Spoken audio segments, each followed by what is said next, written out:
We'd like to welcome everyone to our City Council meeting tonight, Tuesday, November 8th, and we will begin with a Pledge of Allegiance by Becky Guinness.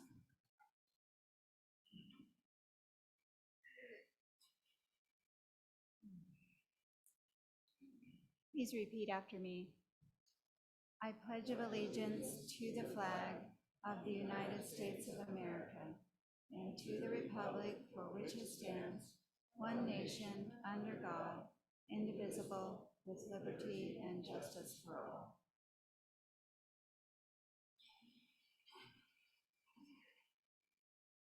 Thank you so much, Becky. And now we are honored to have Chaplain Deborah Mylan Nyler here, from chaplain at Lakeview Hospital and St. Mark's, to pray for us. Thank you. O guardian of life and liberty, may our nation always merit your protection. Teach us to give thanks for what we have by sharing it with those who are in need. Keep our eyes open to the wonders of creation and alert to the care of the earth. May we never be lazy in the work of peace. May we honor those who have died in defense of our ideals. Grant our leaders wisdom and forbearance. May they govern with justice and compassion. Help us all to appreciate one another and to respect the many ways that we may serve you. May our homes be safe from affliction and strife, and our country be sound in body and spirit. Amen. Thank you so much, Chaplain. That was beautiful. We will consider approval of Resolution 2022-19, allowing electronic participation by Councilmember Kate Bradshaw. We adopt that resolution. Second. All in favor? Aye. Any opposed? That motion passes. Can you hear us, Councilwoman Bradshaw? Okay, we need just a I minute. can.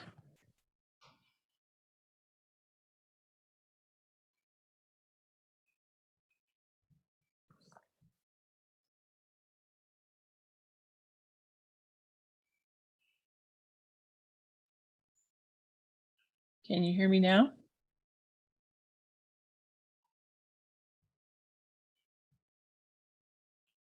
Can you hear us? I can hear you. Can you hear me? Oh, excellent. Yes. Great. Okay, thanks for participating. Feel free to chime in at any time. We will now move to our public comment period. We'd love to hear from any and all of you. You have 2 minutes to speak. If you would state your name and your address, and we will have 10 minutes total for public comment period time. Edmund Richardson, 231 North, 800 East. My purpose during the next 2 minutes is to highlight ways the short-term rental enforcement process, transparency, and speed could be improved as much as time allows. First, regarding transparency. I needed to correct the city's online summary of prior events regarding the STR and ADU located at 211 North, 800 East. We disagree completely with the city's online timeline that states that I and others did not complain until the month of July, when I and others had personally complained to the city employee responsible for enforcing this ordinance, verbally and in person, before and at his request provided him with over 90 photos of violations. During a visit with him prior to the meeting covering this issue, I was also told by him that the decision to approve the application had already been made and that we would not be allowed to comment at the administrative committee meeting until I handed him a copy of the city ordinance stating that he had to allow it. At that time, he thanked me for helping him avoid embarrassment, as he was not even aware of that ordinance. Second, regarding the enforcement process and speed with which it has been and could be improved and enforced. For almost 6 months, the city knowingly allowed Brady Price to operate an illegal STR, thus causing us neighbors to have to endure broken security cameras, loud outdoor drinking parties until 1:32 and 2:30 in the morning, blocked sidewalks, crossing walks, and driveways ever since these ordinances were passed. We thus request that at a minimum, the city employee responsible for enforcement be reminded and instructed that it is you, the city council, that makes policy and not he as a city employee, so that in the future others do not have to endure what we have had to endure. We also question why Bountiful City even allows STRs when surrounding cities do not. We do thank each of you for your time and service on behalf of us as citizens. Thank you. Allison Smart, 3413 South, 100 West. Thank you for letting me talk about tennis courts in the winter. I propose that tennis nets at public Bountiful City parks stay up year-round, that tennis courts stay unlocked year-round, and that if public restrooms at parks need to be locked in the winter, that porta potties be provided. Last Friday, my 14-year-old daughter and I arrived at the fire station park like we do pretty much every week, unless the ground is wet, and the nets were down and the courts were locked. So we drove to Rocket Park or Tolman Park and were glad to find the nets were up and courts were not locked. We were able to play. There were also a lot of teenagers at the skate park there. It was a clear, cold day, but great to be outside exercising. One drawback, the bathrooms were locked. I had to drive to Common Sense on 5th West and then drive back. I have called other years about the nets being taken down, and the response was that in the past, people have shoveled snow off the courts so they could play, and that has hurt the court surface. I have never shoveled a court. I don't know anyone who has. We don't play if there's snow on the court, but in reality, there's only a few weeks where that is the case. Most of the winter, the ground is dry and we can play tennis in any temperature. If this is the reason nets are taken down, why not post that shoveling is not allowed? People need to exercise, even in, I would say, especially in the winter months. I don't hear let's gate off play equipment at parks because kids might shovel snow off them. I don't hear let's gate off the beautiful downtown plaza. People need to get out. Farmington and Salt Lake City keep their nets up year-round. Nets last 15 years when they're left out. Courts are meant to be used, not protected and locked up. Also, I travel to many parks in other cities for sports events, and I've found there's usually a porta potty available if public restrooms are closed. It's a kind, hospitable thing to offer, and I think it would keep the surrounding area more sanitary because I'm pretty sure some of these people that come to the park occasionally need to use the bathroom and don't have the ability to drive down to Common Sense. When I asked those at the park department about porta potties, they said this has been done in the past, but they were vandalized, and so that's no longer offered. I would say if that is a reason for not doing something, why make any public facility available? Why have libraries or parks at all if they can be vandalized? Because they make a community better. Thank you. Mayor and City Council members, my name is Court DeLost, and I live at 310 South, 750 East. I'm here to ask you to solve your problems from the prior meeting and rescind the short-term rental ordinance that you passed last spring, and make it a violation to rent your home on a short-term per-day basis in a residential area not zoned for hotels. I'm sure that the ordinance is well intentioned to deal with residents who are renting their houses on a short-term basis without an ordinance to control it. But as we have already experienced, unscrupulous individuals have circumvented the intent of the ordinance to basically make a home they don't personally reside in a quote hotel. Using LLCs and signing over title to a person who resides in the home where the city has no control of what arrangement was made between the two parties. This is a deception meant to skirt the ordinance and nothing else. In the meantime, residents who have purchased their single-family home who wish nothing else to reside in peace and security found in the neighborhoods of like-minded individuals are finding themselves next to a hotel where they don't know their neighbors. The individuals who rent through a short-term rental like VRBO and Airbnb have no obligation to act or be neighborly and only stay a day or two. In the meantime, fabric that binds the neighborhood and the city as wholes, fabric is irreversibly damaged. These renters don't have any relationship with banks, businesses, city governments, or schools, which depend on long-term residents for their success. Who in their right mind would want to purchase a single-family home in a community with an ordinance which allows your next-door neighbor to start a hotel? I'm sure as homeowners yourselves, you wouldn't want a hotel in your neighborhood, so keep them out of mine. Using a residential area for commercial short-term rentals has no place in our community. The time to act is now and rescind this ordinance before our community is destroyed. Thank you. Casey Bowen, 196 North, 800 East, directly across the street from the property that was referenced in the previous administrative hearing. Besides echoing the concerns of all those who have previously gone before me, I was heartened to hear that you are actively looking into what kind of enforcement of problems you are looking into. According to some discussions that I've had with some city officials previously, there seems to be a real lack of actual things that you can go after a property owner for. Most of them are criminal through the police or something, and even then, I'm not certain that that would ever come to the attention of those people who allow and permit the processes. So besides that, I'd like to respond to Representative Bradshaw's comments that she had made earlier with her written comments about that 211 North is now a legal STR. I happen to differ with her interpretation of that. We have a trust in operation that is, we have an LLC operating an STR across the street from me, and evidence has been given to certain people to prove that the transference was that. I guess the question comes down to, does any portion of an LLC ownership invalidate the ADR?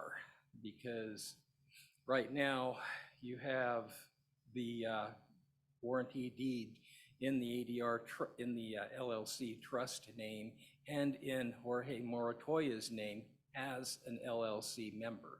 If you look at the information that is actually on the title record up in Farmington. So our take is that this is a sham, that Mr. Moratoya has limited ownership of the property, and the question should also discuss the question on what rent is, because you can have forms of rent that are not monetary in nature, and that's what's going on here with free living conditions and work in kind for occupancy of the STR. Hi, I'm Eric Hattabaugh, 3894 Bountiful Boulevard, and I'm here to represent the Bountiful Veterans Park Foundation. Each of you have received an invitation to join Mayor Harris and the rest of us in a balmy 35-degree weather this Friday at 11 a.m. over at the Bountiful Veterans Park right next door to the city offices. And for all citizens of the community to join us as well.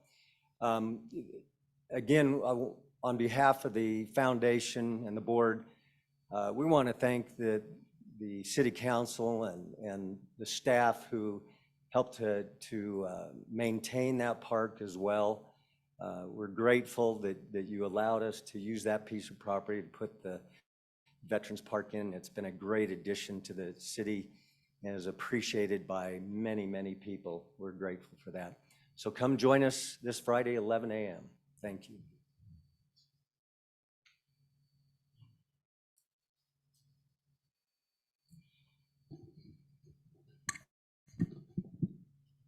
My name is Bea Glover, and I am David Glover's wife. I live on 191 North, 800 East. I would briefly like to make a few comments. I am sure that most of you are aware of the negative impact on our neighborhood that has been caused by Price is Right LLC. I would just like you to know about what has been happening lately. Ever since the drinking parties have started, there also has been a change in the type of renters that have been showing up. Several people in our immediate community have been told by the Prices before they up and left for Costa Rica that they would be renting to families. That is not what has been happening lately. I think most of us here would be very concerned about the type of renters that have recently been staying at Price is Right LLC, and would feel very uncomfortable or even unsafe having these types of people milling all hours of the day right next to their homes. I am very concerned that we could be inviting trouble into our residential neighborhoods. There may be even serious consequences for having them in our neighborhoods. My thoughts are that when a single-family home gets turned into a hotel, it merely becomes a commercial enterprise. I don't think that Price is Right LLC feels like they are part of a community of friends and neighbors, and that money drives all of their decisions. Sorry. I would appeal to you, our elected officials, to help us restore the peace and tranquility that has been enjoyed in this neighborhood for many, many generations. Thank you.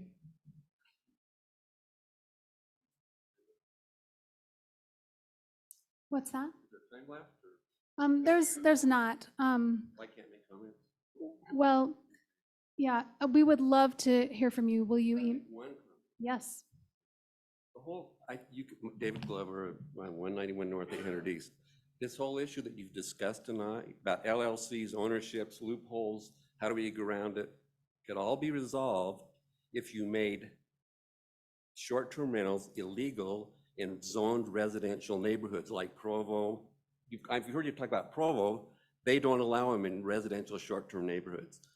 Kaysville, Farmington, Salt Lake City does not allow them. You wouldn't have any of these issues. What are we going to define as an owner? How are we going to enforce it? You'd have none of those if you just made it illegal like the other cities around the state have, then your problem's solved. Thank you.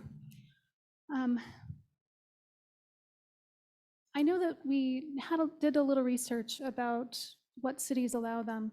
Do you mind just telling us what you found in your research? Sure. Yeah, we research, I think we receive responses from 48, something like that. Yeah, 44 different cities. And there are some that don't allow, there are some that do allow them. And there are some that were in the same scenario that we were before, in that they don't care, they don't have a code that says yes, but they won't enforce against it. So therefore, they let them just be. And it's about the list of 44, it's about 2/3 yes, allowed in residential neighborhoods, 1/3 no, just by simply looking at it. I didn't count. Thank you. If you don't mind sharing that information with the council. And so for many of you that have questions, we would encourage you to reach out to Mr. Astorga. Also, if you have complaints, ideas, suggestions, please email us. We would love to hear from you. We are revisiting some of the components of this ordinance, but it will take time. And so thank you very much for being here, and we would love to hear if you have additional comments to share, then we would love to hear that. We will now move to it's now time to consider approval of minutes of previous meetings held October 25th, 2022. I have a minor revision on line 18 and 19. I'd like to, I think that the language "and large cobbles exceeding 6 inches in diameter from Park Strip" should be removed from there. Outside of that, if there's no other, page 20, line 18, 19 of the minutes. There is one other, I believe. Page 13, line 10. I don't believe that work session was held here in the council chambers. I think we were down in the basement. Great. If there's no other, I will make a motion to approve with those 2 changes. Second. All in favor? Aye. Aye. Any opposed? Thank you. Okay, now it is time for our council reports. We will start with you, Councilwoman Price Hewish. Thank you, Mayor. So first, I would like to encourage everybody who's interested in the general plan update to get involved. It is called Bountiful by Design, and you can get on either the bountifulutah.gov website or bountifulgeneralplan.com and get involved by filling out this second questionnaire that is going to be helping to create the visioning statement, as well as submit questions if you have any questions or other suggestions. Additionally, the Bountiful Davis Art Center has a number of wonderful things coming up. Coming up most immediately is the 6th annual Gingerbread Festival, and that will be held November 21st through December 3rd. It's free and it's at the BDAC on Main Street. If you'd like to participate, you can sign up at bdac.com or just drop off your gingerbread house anytime on November 16th, 17th, or 18th. I'm going to say this is a super fun event. And all of the gingerbread houses are for sale. We also have a number of great artists coming up with a new exhibit, a couple of new exhibits starting this Friday. And Winterfest Art Jubilee also beginning this Friday. And this is a wonderful place to shop for unique art and other crafts and pieces of art. And that will coincide with the opening of the art exhibit and go through December 23rd. Finally, if you have ever attended one of the Music Fest concerts, you might want to get your tickets early for the Winter Nocturne. It's going to be the first Music Fest concert of the new year on Thursday, January 19th, and it will feature many violin and cello soloists and pianists. So that's all. Many fun things happening at the BDAC. Thank you so much for that report. Councilman Bell. Thanks, Councilwoman Price Hewish, on that long list of fun activities. I also have a fun activity I'd like to make you all aware of. In years past, we've had the Bar J Wranglers come to Bountiful, and it's always been a sellout crowd. Unfortunately, they have retired, and we've had to, and this has been how we've largely funded our summer concert series that we all enjoy at our Fourth North Park. Our ticket sales are a little low, and I'd like to just put my endorsement and support to purchase your ticket to the Crescent Super Band. It's a fun band that we largely probably haven't heard of, but I went on and I listened to their music, and I thought it'd be a wonderful activity to participate in. That is December 3rd at 7 o'clock at Woods Cross High, and tickets can be found, a link from on our website. I just want to encourage everybody that has gone to Bar J Wranglers in the past to continue to support this wonderful cause as you have in the past, and I don't think you'll be disappointed. Thank you. That's all I have. Thank you. Council Member Bradshaw. Hello, colleagues. Thanks for letting me participate remotely this evening. I also want to thank Gary Hill. I thought he did a really good Kate Bradshaw impersonation when he read my comments. So thanks for doing that and considering my comments as part of the work session. My update is that the South Davis Rec District met again last night, working on the Rec District's budget. Time was spent last night working through the expenses. The prior meeting was spent working on the revenues to try and bring that budget back into alignment.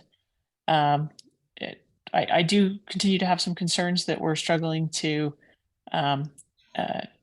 make sure that those expenses balance with the revenue from the Rec District. There's still a gap that I find a little bit concerning. So more work to be done, and more updates to come as we continue to work on the Rec District budget, make sure it's a good facility for all of the residents of the 5 cities that participate there. Thank you. Thank you for that report. Councilman Higginson. Nothing this evening, Mayor. Thank you. Thank you. Councilwoman Segura Bar. I have an update from the Bountiful Museum. I'm really excited that They are going to have the museum open on Monday nights in December from 5 to 7, and Santa Claus will be there. So if you want to bring your grandchildren or children, I can't think of a more charming place to come and visit with Santa. So that'll be Mondays in December, which it's the 6th, the 5th, the 12th, and the 19th from 5 p.m. to 7 p.m. Those times may change, so go to bountifulmuseum.org before you head your way to before you make your way to Main Street. But it'll be a really sweet experience for any young children who are believers. So my kids are looking forward to it. Thank you. That's wonderful. Thank you. Okay, do we have a youth council report tonight? Fortunately, they all had conflicts again, so we do not. Okay. All right. It's now time for us to consider approval of expenditures greater than $1,000 paid October 17th and 24th, as well as September 2022 financial report. So moved. Second. All in favor? Aye. Any opposed? Thank you. We now have some UDOT representatives here to speak to us about some plans looking into the future for UDOT reconstruction. Mr. Justin Smart and Mr. Kevin Kilpatrick.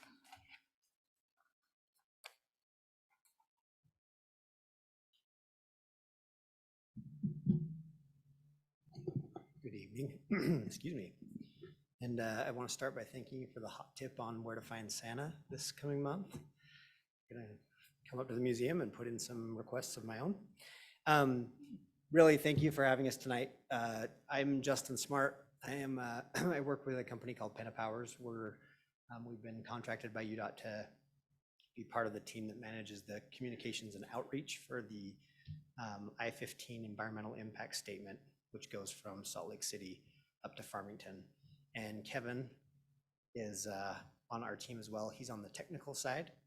So if you have really difficult questions, that's when Kevin gets to come to the podium. But we just have 5 slides we want to go through with you this evening and just give you an overview of where we are. Members of our team came and presented to you a few months ago when we were on the kind of the front end of this environmental impact statement process. And we're now to the point where we've crafted some solutions and some potential solutions known as alternatives. And so we want to just check back in with you as elected officials and with your community as well. So if you could go to the next slide, please. This is the kind of an overview of the environmental impact statement process. So the process we follow is governed by the National Environmental Policy Act, also shorthanded as NEPA. And as you can see there on the left-hand side, that's where we've been. That's what brought us to the current phase, which is alternatives. And in that early scoping and then the purpose and need and scoping phases, we did a whole lot of listening. So through community workshops, through presentations such as this, and also through some initial public comment period, we listened a lot and learned what the needs of the corridor were and kind of what the purpose of the study should be, what it needed to address. And so from that process, we drafted what's known as a purpose and need statement. And that purpose and need defines what we're trying to solve and how we're going to go about it, basically. That helps us in our decision-making process. And so with all that in mind, a couple of things that we heard loud and clear were, number one, we needed solutions that improve quality of life. And that actually aligns quite nicely with UDOT's mission, which is improve quality of life through transportation. And the other thing that we heard loud and clear was that potential solutions needed to address the needs of all users. For a long time, UDOT has kind of been known as the Department of Roads, and it's the Department of Transportation. And so the alternatives that have been developed are meant to address not just cars or vehicles, but also those who walk, those who ride a bike, those who need to walk to transit or ride a scooter. And so we've taken all that into account and developed some alternatives, which is where we are now at alternatives development phase. And we're right now just on the cusp of releasing all of the potential alternatives to the public for review. So if you can go to the next slide, please. I mentioned this process already, that the alternatives that we've developed are really meant to,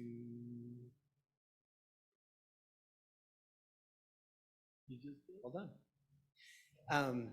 So you can see that the quality of life elements that we're using as kind of guideposts, if you will, are those that you see there on the top line: better mobility, good health, connected communities, and strong economy. Those are the quality of life pillars that UDOT uses to help guide kind of decision-making department-wide. We're also applying those here at the EIS process level with this study. And then you can see there that it just kind of reinforces the need to create solutions for all users. The map on the right, you know, in the interest of time, we have north to south a whole bunch of alternatives and options at each of the interchanges, in between interchanges, and for I-15 as well. We're not going to take time to go through each one of those tonight, but all of that information about the alternatives will be available on the study website on Thursday. And I'll talk a little bit more about how people can learn more and become involved in just a minute. But you can see everywhere that there's kind of black along that highlighted area is an area where there's a potential improvement. So really from north to south, and Kevin and I have both been in a lot of the meetings when these alternatives have been developed, and there's always been the question, okay, that works well for vehicles. What are we doing for those who walk? What are we doing for those who ride a bike?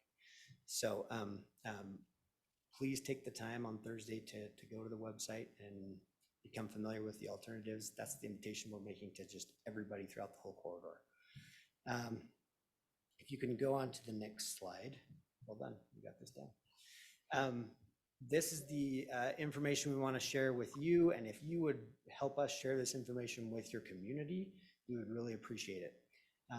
We've got working group meetings that are taking place. We're making presentations like this up and down the corridor, and of course, some open houses are planned. So our public comment period will start this Thursday, that's the 10th, runs through mid-December to the 16th.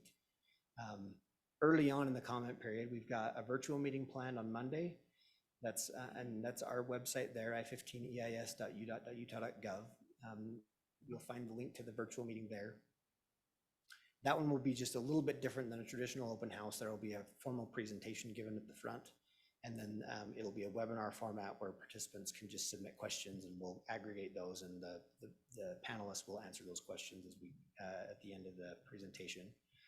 That meeting is going to be recorded, and we'll make it available on the website. So for those that can't attend any of these meetings but still want to become educated, that meeting will be available along with all of the presentation materials. And then on Tuesday and Wednesday of next week, we'll have the more traditional open house that between those hours of 5 to 7, and one in Salt Lake City and one here in Bountiful. There will be an opportunity for people to come in anytime that works for them inside that 2 hours and talk with members of the study team, learn more about the alternatives, and provide formal public comment. A couple of things that we're doing that are a little bit unique with this outreach effort is we understand that the needs of families and individuals are varied, and so it's during a period of time in a day that could be difficult for different people, and so we're providing food at the open houses for those that come and participate. We're providing the opportunity for kids to have an activity to do while perhaps a parent engages with the study team.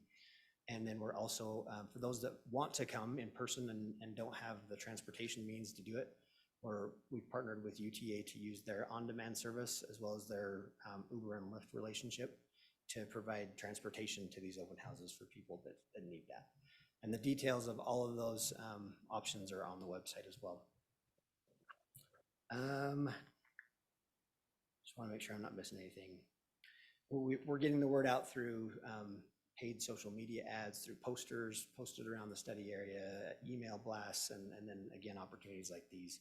Working with your staffs at the cities throughout the region or the study area to share this information broadly. So if you go to the last slide. I kind of want to end here. This is our contact information. This is how you get a hold of the study team. Again, we do have an official Facebook group. Social media is the Wild West, as anybody who's been there knows. And this is a place where you can get official word on study status, study alternatives, that sort of thing. And so we would encourage you to join this group. We're working with various groups and individuals throughout the corridor to partner with them and have them share our material.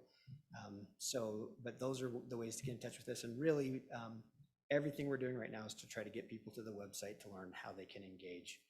There's a lot of material that will be there on Thursday, including a interactive map where you can zoom in on the alternatives, zoom back out, turn alternatives on and off, and compare things and whatnot.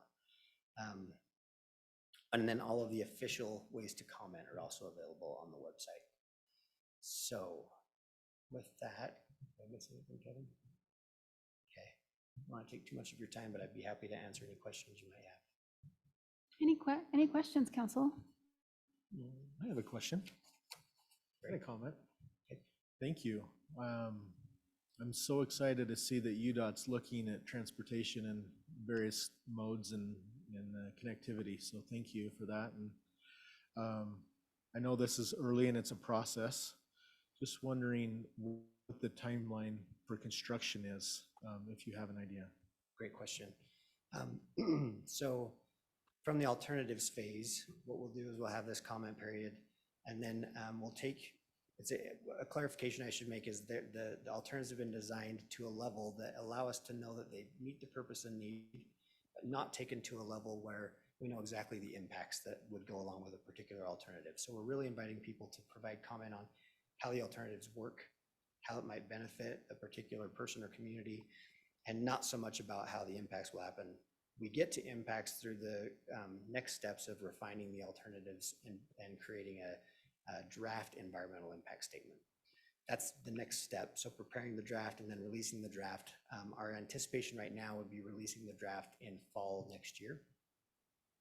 And then we would have another round of public comment, public engagement, and following input and making tweaks, responding to comments, refining further. Then we will release a final environmental impact statement, and the anticipation of that would be in 2024.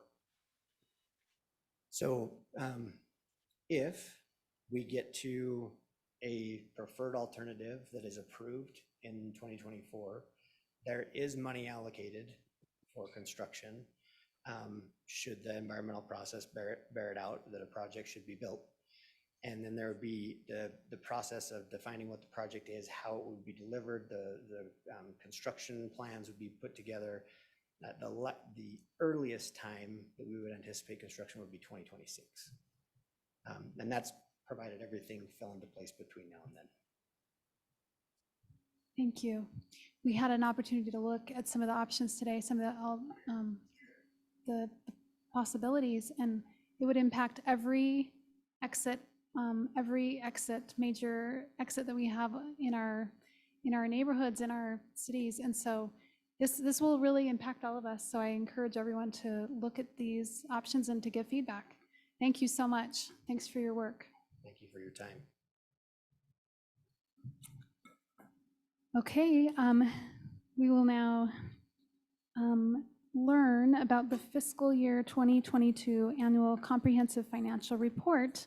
We'll turn the time over to Mr. Tyson Beck. Thank you, Mayor and members of the City Council. 1 second while we get the presentation up and running, both for the Zoom viewers and for those here in person.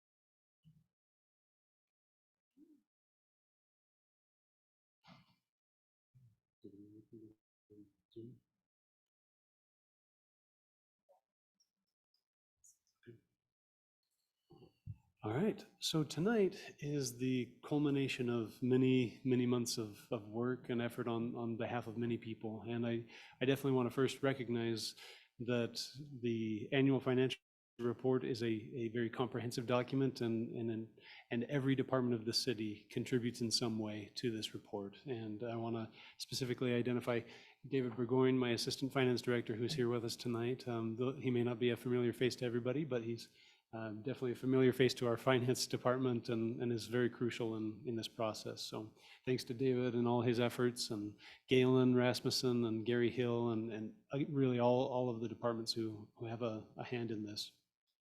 The annual financial report is the accounting for the city as a whole for the entire fiscal year that ended on June 30th, 2022.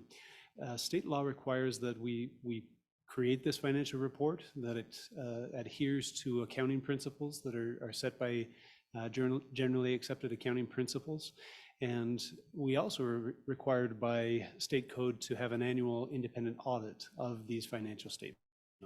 So the city contracted with Kennington and Christensen, CPAs, and they have performed our audit this fiscal year. And we're happy to have Gary Keddington and Nathaniel with us from Keddington and Christensen, and we'll give some time later to Gary to talk about the audit and their process, as well as findings that they might have had. First off, I'm going to spend a little bit of time going through the annual financial report just at a very high level. This afternoon, we met with the Finance Committee and spent a little bit more time in depth on some of the revenues, expenses, and financial results of the city. But again, if there are specific questions you would like me to address tonight, happy to address those. So feel free to stop me at any point in time and ask your questions. So if we're looking at the city as a whole, we want to take into consideration from a financial aspect whether we are increasing or decreasing in what is called net position. And net position is if we were to take all of the assets of the city and all of the liabilities and net those two, this is what net position is. So this would be the residual if we used all of our assets to pay off all of our liabilities. So as long as net position is increasing year over year, we know that the financial health of the city is improving. So net position is an important financial aspect to monitor and to look at from an analysis standpoint. So this graph that comes from the annual financial report is a 10-year graph of the net position of the city. So happy to report that fiscal year 22 did have an increase in our net position. And this is a very complex calculation, but in essence, it's saying that the assets of the city exceed our liabilities. So we're in a good position, and just the past trend is good. Just at a very high level, if we were to look at what the city collects from revenue and how they spend that revenue, these two graphs are depicting that. So on the left-hand side, we have the revenues by source. So the majority of our revenues for the city as a whole comes from our charge for service revenue. And this would include anything from a utility charge, a power bill, a storm drain bill, to a permit fee. So anything where we charge a specific fee for the service being offered. Then as a whole, the city would use its next biggest revenue source is sales tax. And then after that, we'd have property tax and grants and contributions and franchise taxes and investment earnings and a few others. So that's kind of the general picture of where we get our revenues. The opposite side is how do we spend that money? So for fiscal year 22, we had light and power with 41% of our expenses. Then we had public safety at 14%, highways and streets at 8%. And so and then various other funds and operations of the city. So very high level, but the kind of the concept of where we get our money, where do we spend our money? So again, the city has a few staple revenues that are very important to the operations of the city. As I mentioned before, sales tax is one of those staple revenues. Happy to report that for fiscal year 22, we did have an increase in our sales taxes of 1.1 million. And so that totaled, in total, we received 11.4 million in sales tax revenue. This is the increase from the prior fiscal year was a very pleasant surprise for the city. We conservatively budgeted sales tax increase at about 3%, but it came in at 11.4%. So a lot of things go into our sales tax revenue, but basically the biggest chunk of the reason for this increase is Utah was a very stable economy throughout the fiscal year, and our local economy was also stable. So that's the biggest reason for the increase in sales tax revenue. We also know that inflation was extremely high during the fiscal year and continues to be high. So whenever you have a high price tag, your associated sales tax also is high. So that also added to the reason why we received more sales tax revenue this fiscal year. Also, the tax commission did increase their estimate of the city's residential population. And as they do that, that also increases the population-based allocation that we receive of sales tax. So that was also a part of why sales tax revenues increased for the fiscal year. Thank you. Need to admit people to our Zoom meeting. For property tax revenues, you'll remember that in August of 2021, we did increase the property tax rate here at Bountiful City, and with an intended budget of $950,000. Happy to report that actually came in at $1.1 million for the city, and this is including all associated taxes with it, so fee in lieu, delinquent taxes, and tax increment. So again, the property tax revenue increase that we approved in August was very successful, and I want to take the opportunity to thank residents truly for the sacrifice that they give to continue to help the city operate. It's of no small sacrifice, and we do appreciate every resident for helping us to create an operation that truly benefits in so many ways everybody's lives.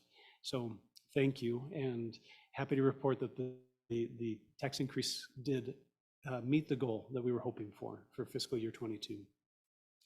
Also in fiscal year 22, we had our operating grant revenues increase by $1 million. And the biggest chunk of that increase came from the differential between what we received in fiscal year 21 of CARES Act money and then what we did receive in fiscal year 22 for American Rescue Plan Act money.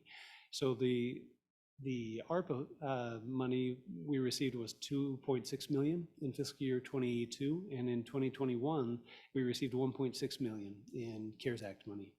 And then again in fiscal year 23 that we're in right now, we did also receive another $2.6 million in ARPA money. Also, as sales tax increases, we also receive increases in our BNC road funds from the state, and then the county option sales tax of 0.25%. That transportation tax also increased, so we received an additional $105,000 for those specific operating grants. So that's the high level of our staple revenues. And I'm having the same issue Miranda did, where it's not advancing.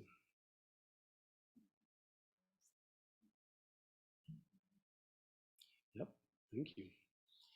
So when we're looking at the individual fund financial results, obviously each fund of the city is intended to be its own accounting fund, its own tracking system. And so wanted to briefly spend some time on the cash and investment balances of the city, as well as the net income or net loss of each respective fund. So obviously in financial terms, you have to have cash to operate. And for the city, it's definitely no different than any business, where we need to have operating funds to cover the operations and maintenance, as well as capital purchases and investments. So this is a graph that plots the total cash and investments for the city from 2009 all the way through 2022.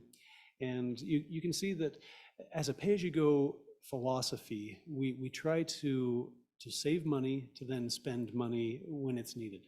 So our efforts are to try and minimize the amount of debt issuance costs and interest that we pay by being a pay-as-you-go entity, and that does require a significant amount of cash in order to do that. Obviously, not all of this can be spent on regular operations. The city's bound by many restrictions and obligations to specific operations, but you can see that we were trending up for a number of years. Then in fiscal year 2020 and 2021, we had some dips in our cash balances.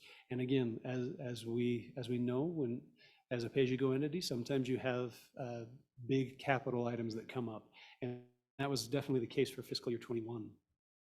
Then, as we discussed in our property tax increase discussions, we do need to, again, once we spend, we need to start to rebuild those reserves.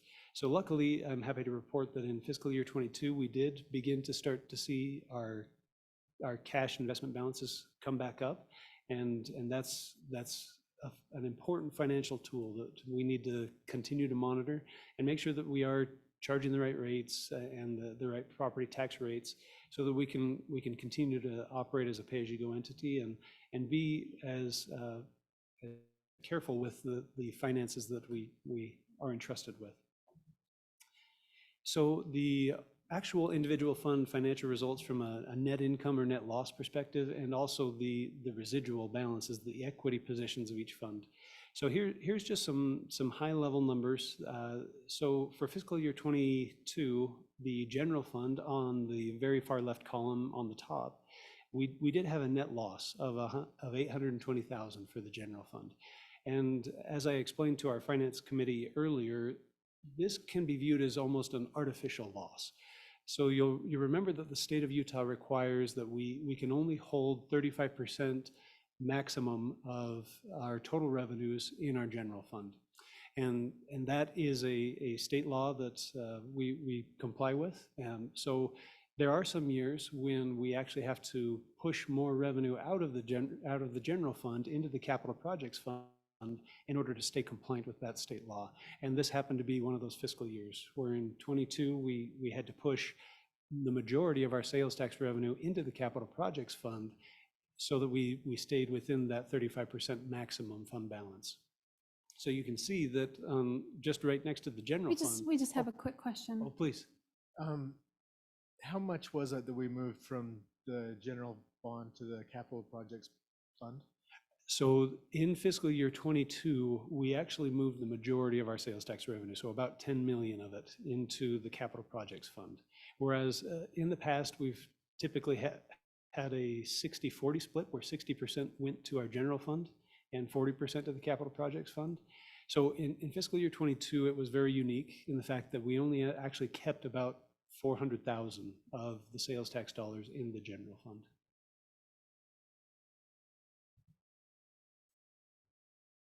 Yeah, great question. So you can see in the capital projects fund net income that we had a net income of 6.5 million in that fund, and so you can see that the decrease in the general fund is the increase in the capital projects fund. So the capital project fund obviously had many projects that were ongoing throughout the fiscal year.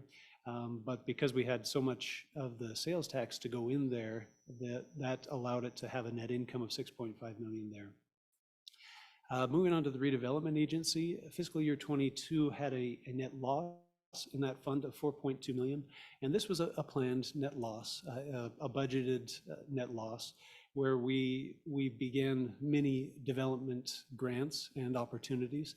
So we did pay out various development grants through the redevelopment agency to encourage development and continue to keep that development moving. So that resulted in a net loss for the fiscal year of 4.2 million. A few smaller net incomes there for landfill closure, RAP tax, and cemetery perpetual care. The debt service fund was mostly inactive for fiscal year 22. It will become active in fiscal year 23 now that we've issued the general obligation bond. So moving on to the enterprise fund side, Our Light and Power Fund did have a net loss of 1.3 million for fiscal year 22. And as we discussed earlier in our Finance Committee meeting, the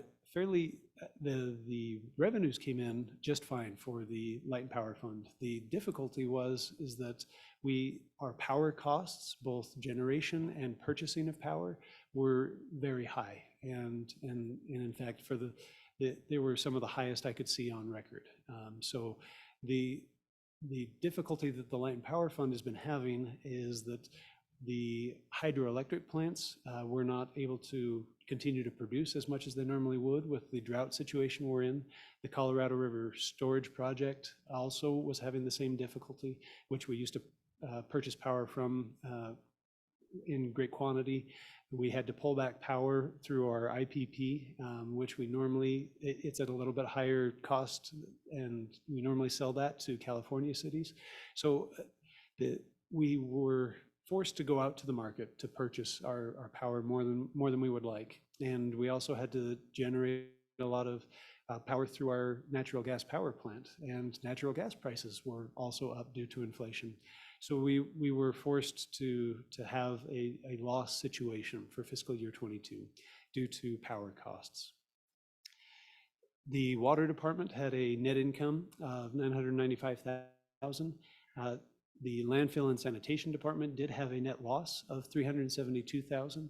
And the net loss there is predominantly due to a change in the landfill closure and post-closure costs that were re-estimated by our engineering staff, and a change in how we were planning on sloping the landfill as well as the cap to close the landfill when it's done. So those additional sloping costs and the capping increased the closure costs quite dramatically, but it also extends the landfill life for 20 years. So we are planning to move forward with those changes, and the unfortunate effect is in the accounting world, we have to recognize some of that expense immediately. And so in fiscal year 22, we did have to recognize about $400,000 of that expense. Now, granted, that was not cash out the door. This is an accounting adjustment to say we have a greater liability now because we estimate that it's going to cost us more to close our landfill.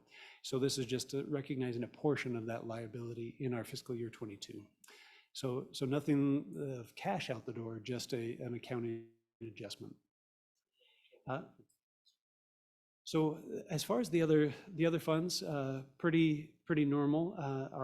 Our golf course had about an 8,000 net income, and again we're continuing to monitor the golf course's operations and financial results so that we can truly be attuned to needs there. As we've also discussed, our recycling fund is one where we've known that the recycling market has been down, and as we've discussed, we'll be consolidating the recycle operation into the landfill and sanitation operations to help that process. And our cemetery had a net income of $305,000. So overall, those are the net income and losses for the fiscal year. As far as the equity positions, happy to report that all of our funds are in a positive equity position, and the trends are continuing to improve. So happy to report those financial results, and any specific questions on incomes or losses or equity positions before I move on?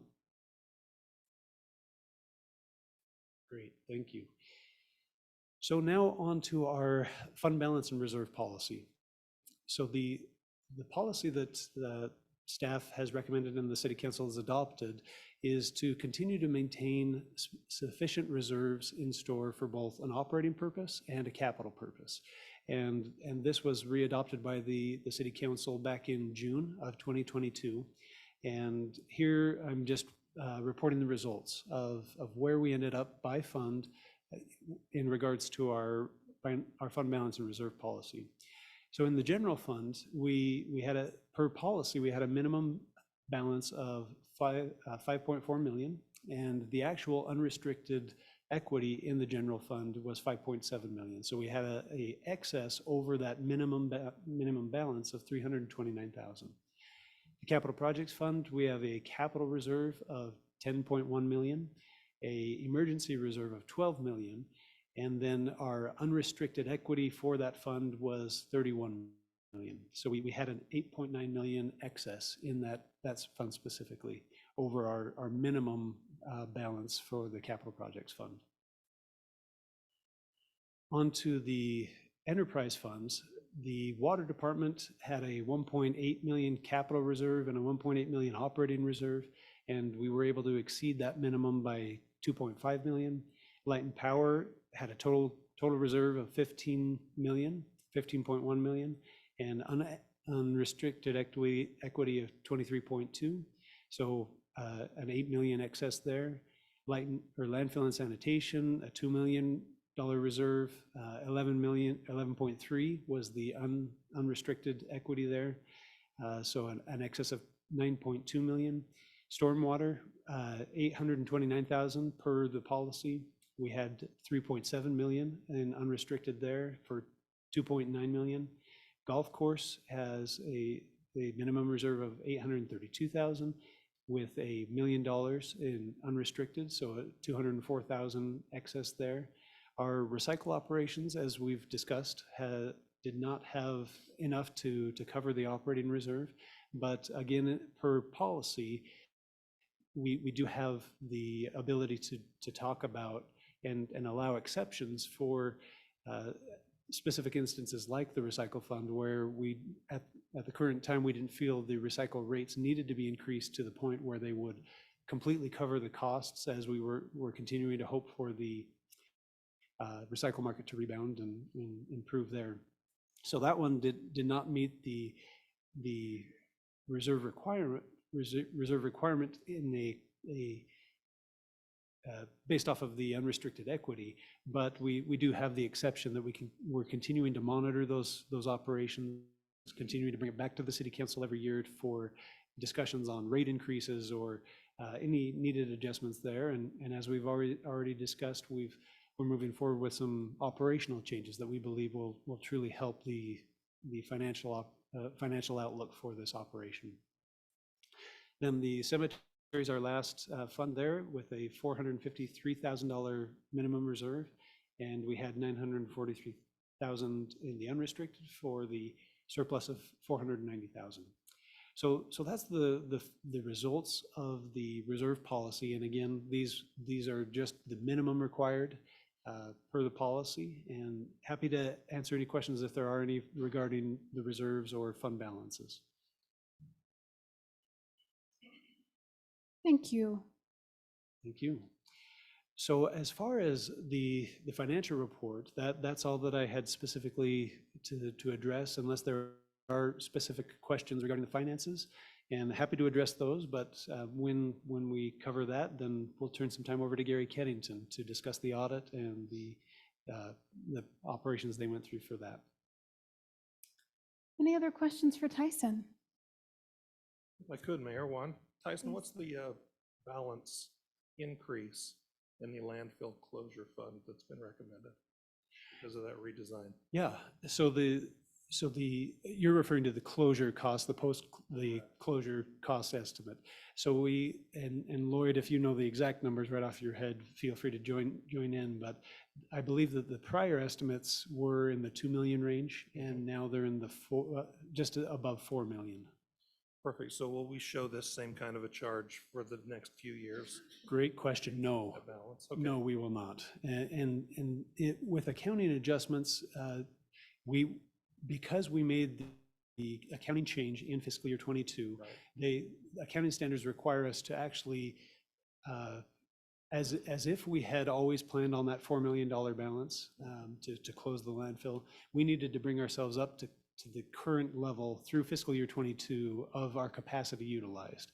So we had to recognize a larger sum in this fiscal year because of the change in estimate that happened in the fiscal year. Great question. Yeah, ongoing, I'd expect to send more in the range of about 50,000 rather than the 400+ thousand that we had. Super. Thank you. Thank you so much. We really appreciate your help and the help of your team. And now it's time to ask you to come up, and we're lucky to have Mr. Gary Keddington here from our independent financial audit. Well, good evening. My name is Gary Keddington. I'm the managing partner of the firm of Keddington and Christensen, and we've been contracted to do the audit on all of what Tyson just explained to you. He took a lot of high level. Can you imagine what we're auditing? We're going down into the weeds of it all. And so that's why it takes us about 2 months to actually get this audit done. Bountiful has a lot of things going on. Part of the procedures that we do is we actually read all of your minutes for the whole year, and it's exciting to read, Don't as do you can that. imagine. That's painful. It can be, you're right. But you learn an awful lot by reading them. And so I'm very grateful that they're written so well and they're not really lengthy. And so some of the other things that we do is we do a lot of testing of your controls over your money, especially the money going out and the money coming in. We want to make sure that there's proper controls and authorization and approvals that are going on with those funds. We also then have to also look at the compliance. A lot of the things that are you in compliance with state laws, with federal laws? You've received grants. We have to make sure that you've complied with those stipulations of what the grants tell you. And so there's a lot of things that we actually look into. So what we do is, if you've seen this document, which is Tyson was going over earlier, this is the ACFR, is what it's called, our Annual Comprehensive Financial Report. And we give an opinion on the financial portion of this, because we're doing a financial audit. And so we gave an opinion that it was an unmodified opinion, meaning that as Tyson explained, he has to put it all together and he has to put the accounting rules together. And then we come in and make sure he has actually applied those accounting rules appropriately. So, and the reason that's really important is, if you think about it, then you can compare yourselves to any other city. When you see your cash number, you actually know that that's the real cash number. When you look at receivables, when you look at inventories, when you look at payables, that everybody's playing on the same field. And then you can compare yourselves to other cities. Say you wanted to compare yourselves to Logan, who has a power as well as you do, and a lot of things the same as Bountiful does. So you can compare yourselves. If you didn't have those standards, people could have their own definitions and it wouldn't help much for anybody. So as we did a lot of the compliance work, I wanted to also have you refer to this document, which is on the screen. And this is the supplemental report. And in this is where we give additional opinions and information to you on, it's getting old. I got to put on glasses. So on page 1, what we have here is our auditor's report on internal control. And this is over the financial reporting and compliance related to financial matters. And we did not find, as we went through a lot of the controls that we saw, we didn't have any findings there. We found that the things that we tested were appropriate. We don't give an absolute opinion. We don't go into every tiny detail of the internal control, but sufficient enough that we feel that the financial statements are properly and materially stated. The second page, on page 2, is where we get to have a lot of fun in the fact that the state auditors, as you're aware, has what is called a state compliance guide. And they have all auditors in the state have to do certain procedures to make sure every city is in compliance with certain state laws and regulations. And they actually give us the list of things that we're supposed to do. And in this, we've listed exactly the areas that we had to test this year. This year, we had to look to make sure you were in budgetary compliance, which means, did you get the notifications out? Did you do your budget hearings? Did you do all the things that you're supposed to according to the law to do your budgets? We also had to look at fund balances, as Tyson's already explained a lot about your fund balances, to make sure they're in compliance. We had to look at your restricted taxes and some of the restricted funds that you receive, such as BNC road monies. Those are restricted. You can only use those for roads. You can't go and say, well, we decide we're going to go to a park or do tennis courts or anything like that. It has to be related to the roads. And we have to double check that. We have to double check that that management actually performed the fraud risk assessment, and they actually came to the council and talked to you about it and showed where they feel that there are risks in the city. We had to look at governmental fees, impact fees, Utah retirement system, and public treasurer's bond And in these areas, we have two findings as we looked at these compliance areas. Now, the first one has to deal with how budgets work. So the state law requires that you set a budget, you have your original budget, you do your amendments through the year, at the end of the year, you have your final budget. Great. We take that final budget and we compare against what your expenditures are. You're not allowed to go over those final budget numbers. You're supposed to stay within that budget. Well, one of the funds did not stay within that, and that it overspent the budget by about $134,000. And Tyson, do you want to take a second, just kind of explain why that happened? Yeah, sure. Thanks, Gary. So the insurance, or the liability insurance fund, handles most of our claims for accidents or for litigation, and this is a lot of in Clint's realm. And so this fund specifically, we try and estimate how many claims come in a fiscal year, but it's very hard due to the nature of litigation to get that number exactly right. And by the time we were able to assess where we were at through fiscal year 22 in June, when we can amend our budget, we thought we were going to be fairly well covered. And then in consult with Clint, we did add a few more potential settlements to this fund for fiscal year 22, and that drove that number above the limit, and it unfortunately happened after the fiscal year was over, so we didn't have a chance to amend the budget. Yeah.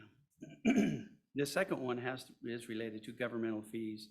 And I'm going to just take a second here and read this. I usually don't read some of this, but this is really important that you understand what they're asking us to do.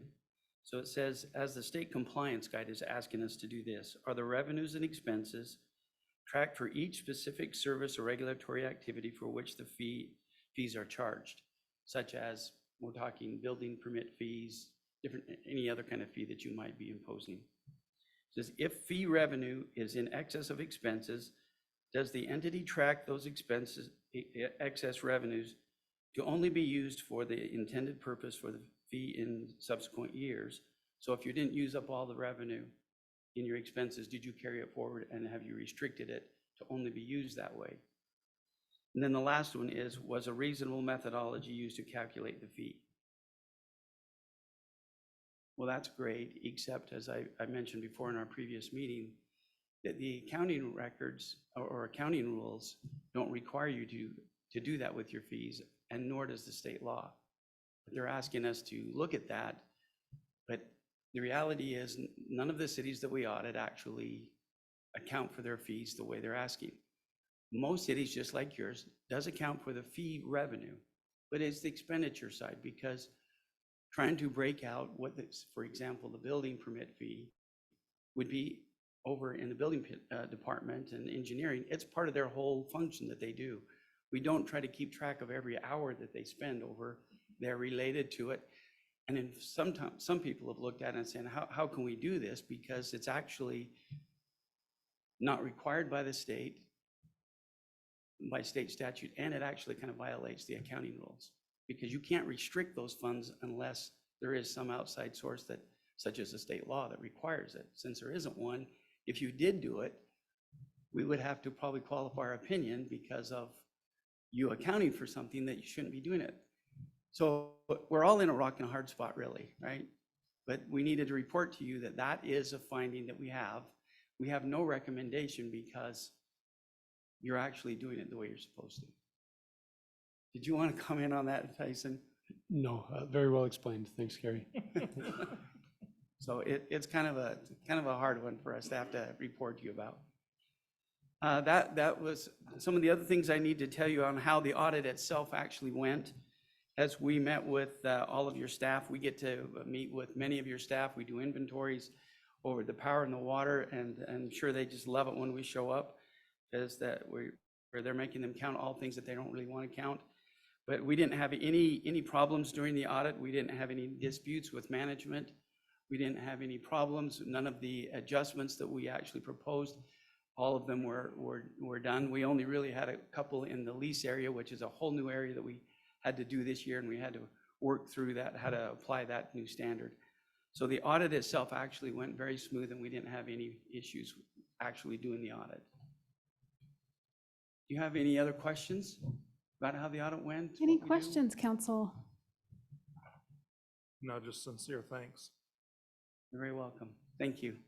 Thank you so much. We know that it took months of your time, so we appreciate your help so much. Okay, we will consider adoption of ordinance 2022-10, which amends the land use code text for landscaping. Mr. Astorga. Thank you, Mayor and Council. We're on page 49 on your printed staff report there. And we had this last, we reviewed this item during the October 25th, 2022 meeting where you held a public hearing and this item was continued. We made 8 changes as specified on the middle there of page 49, completely following the recommendations that we received consensus from during that October 25th, 2022 meeting. We did, I also cleaned up the code a little bit so it reads a little better, and that's exactly what we have in front of you. The ordinance starts on page 51 and the actual code changes start on page 53. This is a legislative item and we do ask you to, if you're ready, to adopt the changes. I will be more than happy to answer any questions you might have. You could direct me to any page or even the line number, and we'll simply go from there. Please, go ahead. Okay, I had a question and for the council. This refers to page 60, lines 378 and 379. And it was my recollection from the last meeting where we discussed this. This is where it discusses the proposed, in the current language of the proposed ordinance, it proposes a prohibition on clustering or segregating the live vegetation. And it was my understanding from our last meeting that we all agreed that if a homeowner fulfilled the live vegetation or tree requirement, that they could cluster or segregate or distribute throughout at their discretion. And so I would propose that we change the language here to reflect a preference for homeowner choice and flexibility on this particular element of the park strip standards. May I comment on that? Mhm. I believe you're absolutely right. I think that in the editing mode, I'm responsible and I omitted that. So I do believe, I recall that item C was supposed to be removed from the code. So I apologize for not making that change, but I do recall that we discussed that. And we were simply going to strike out all of item C. So good, excellent catch. Thank you. So we will strike item C. Did you have any other questions? Not about that, Mayor. Okay. Yeah, you do have others, please. Okay. Also on page 60, lines 378 and 379. I feel like this is something that we also discussed at the last meeting. And I remember Councilman Higginson provided some good direction on this. But I feel like we need just a little, I think it would be help to have a little bit of clarifying language here, adding to the last word where it says setback areas. And I would propose that we put and are in addition to the tree requirements in section 14-6-109, just so it's clearly understood that we're referencing back to the general landscaping plan and that these are additional tree requirements.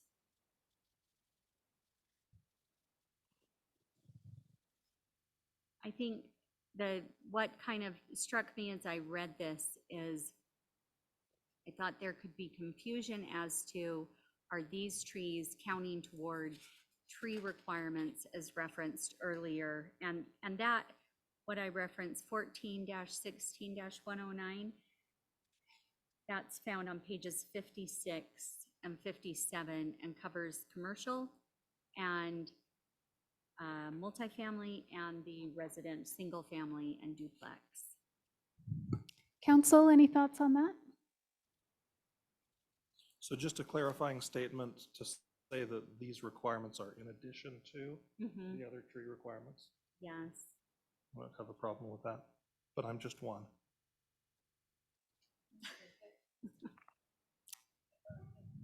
I'm okay with if our attorney thinks that, and, okay, yeah. Francisco thinks it's helpful.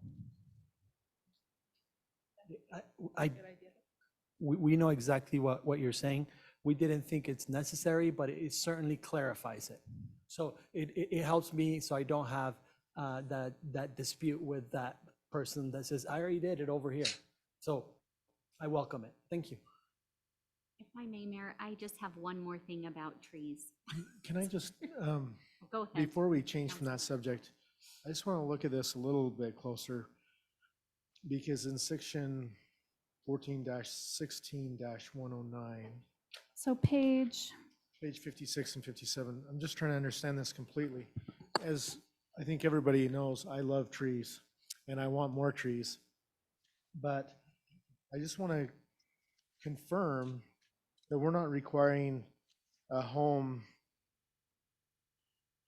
to put double the trees in that we're originally anticipating. so you're looking at D, section, Yeah, section D, we're requiring trees there, front yard trees. We got ornamental tree.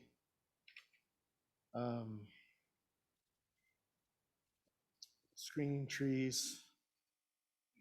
Landscaping, sorry, I just want to tell them where to find the tree list. On B-3, we require 2 street front yard trees there. And 1 for every 70 linear feet.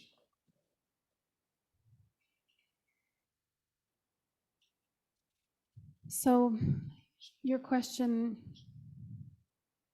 I'm just wanting to think it through real quick. sure. We are requiring trees there in the front yard. Yes.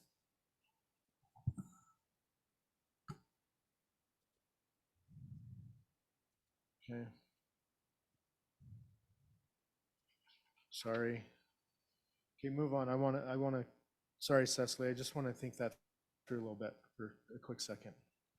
So just context from kind of where we've been before is that those, we're adding that element of requiring front yard trees for kind of the first time in the ordinance. But then the park strip also has a tree requirement.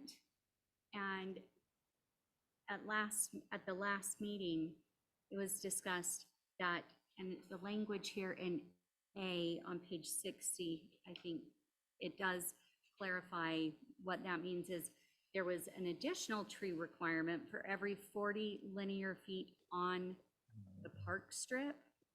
But we agreed, I think everybody felt a lot of consensus about that those park strip trees could be placed within the front yard if in the setback area, but that it would be in addition to the other trees. It would count, and I can't remember, that was such a great suggestion from one of our residents last week, or a couple of weeks ago. But it is in addition to just the general landscaping tree requirements of 14-16-109. So I'm sorry, you're not You're not recommending anything different No, than no, what this is just saying? clarifying language. That was Okay. all. And I felt like there was potentially a little need for, and this could just be me, but I also felt like on page 60, 381 through 384, also might need a little bit of clarifying language where it says, where it ends, street trees placed, this on line 383, street trees placed in the front and street side setback do not fulfill this requirement. But I thought we could add where tree canopies account for all or a portion of the live vegetation requirement in the park strip. Because again, that's referencing that trees, canopies can account for the live vegetation of 35 to 50%. To me, again, it just, I like to be able to read one little section and say, I know what that means, instead of like, oh, do I have to go back and find something? So that would be my just additional recommendation for clarifying language on lines 383, 384. Council? Any problems with that proposal?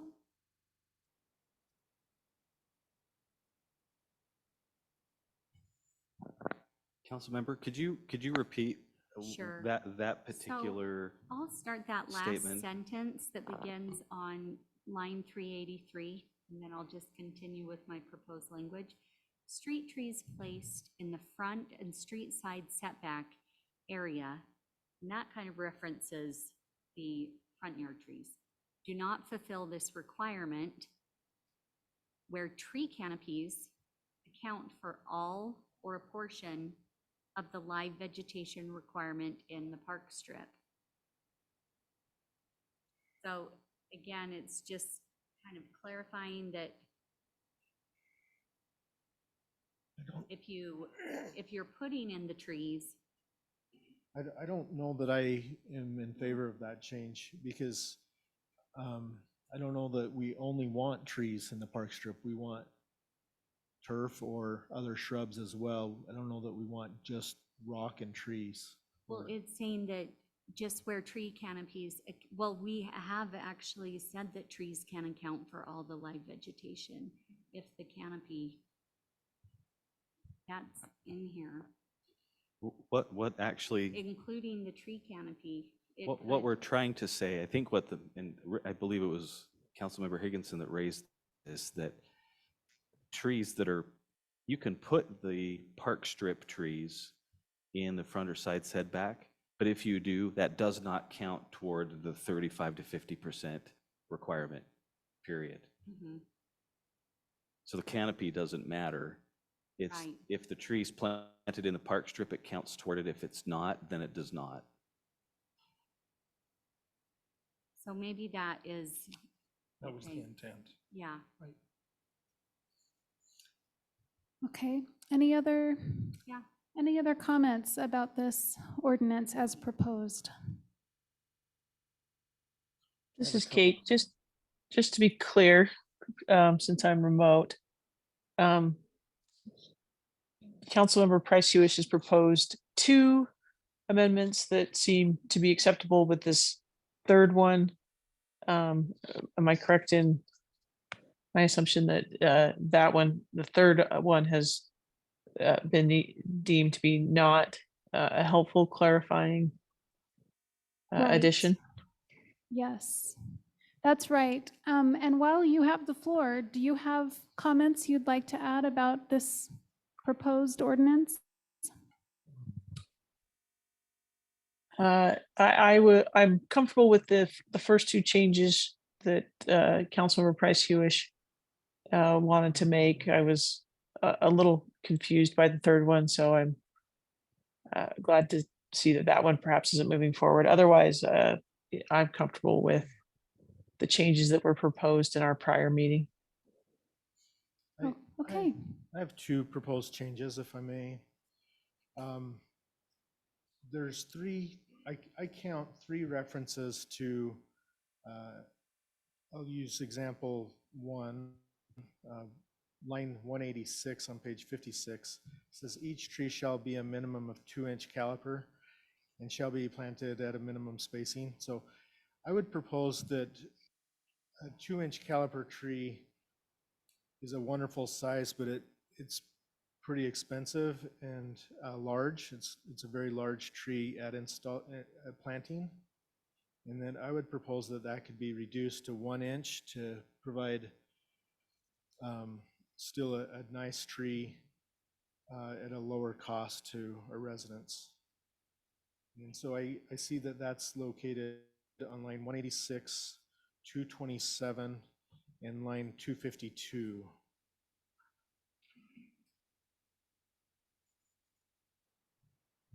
How does everyone feel about that?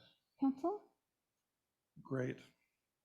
And then the other change I would have is that our shrub quantity that's required, for example, on page 56, line 203, requires 1 plant for every 200 square feet. I'd like to have that reduced to 1 plant per 50 square feet. And there's a couple instances of that as well. I'm sorry, could you repeat the reference? Yes, page 56, line 203, or paragraph B, that the 1 shrub minimum 5 gallons for each 50 square feet instead of 200 square feet. So you're quadrupling the amount of shrubs. Okay, let's consider the first proposal. So the first proposal from you, Councilman Bell, to change the minimum of 2-inch caliper to 1. Is the council comfortable with that? Councilmember Bell, could you just give us kind of a, because you were referencing earlier that you've planted trees recently, what is the average height of a 1-inch caliper tree as opposed to a 2-inch caliper tree? Where are they about the same? It can vary. I recently planted a 1¼ inch tree, 2 of them at my house, and they were probably 5 feet taller than me standing next to it. So it was a 1¼ and it was, I want to say 12, 13 feet tall. So, and That's very similar to the trees that we've planted. Yeah. And an inch, 1.5 inches is 12. I feet tall. planted in my yard Some varieties. a tree, a street tree 3 years ago. And I measured it today and it is not, it seems like a pretty good tree for 3 years old. And it's a 1 3/4 inch caliper today after 3 years of growth.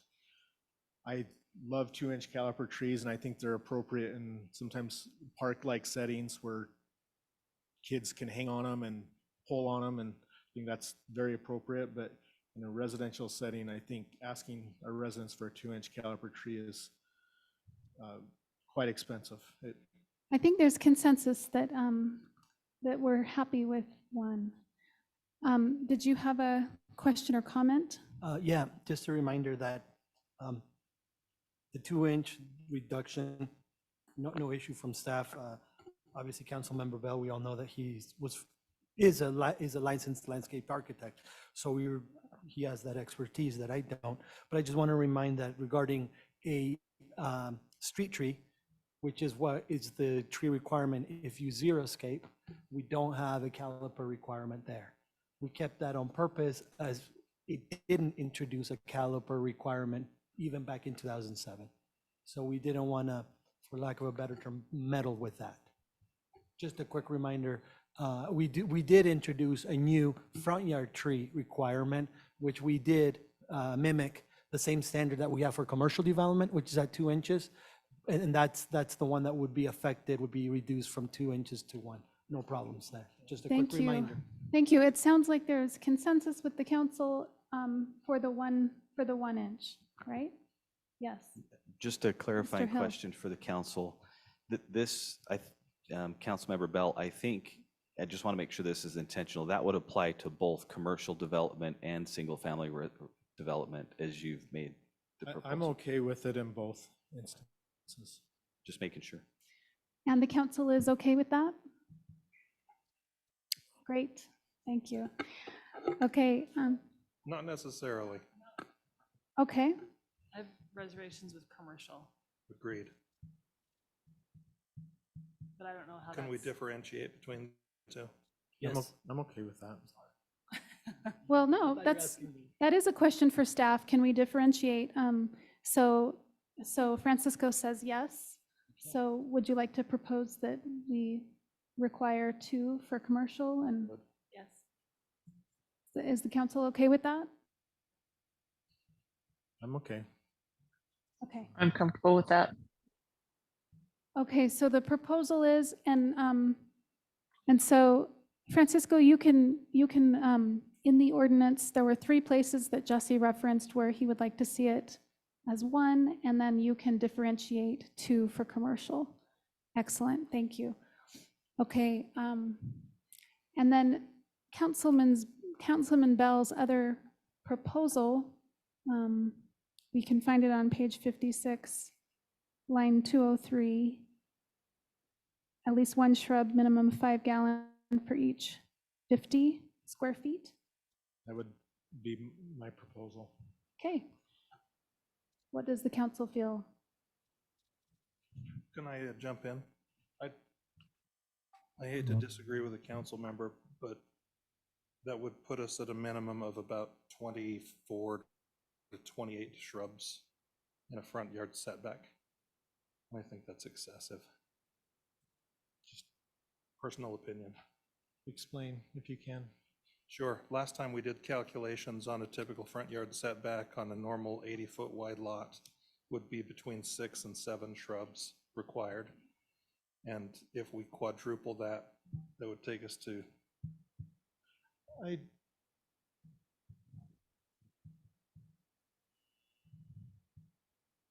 Is that true, though? Is that calculation true? So if it's 80 feet wide, we're still And so you've got a calculating. 20-foot yard driveway.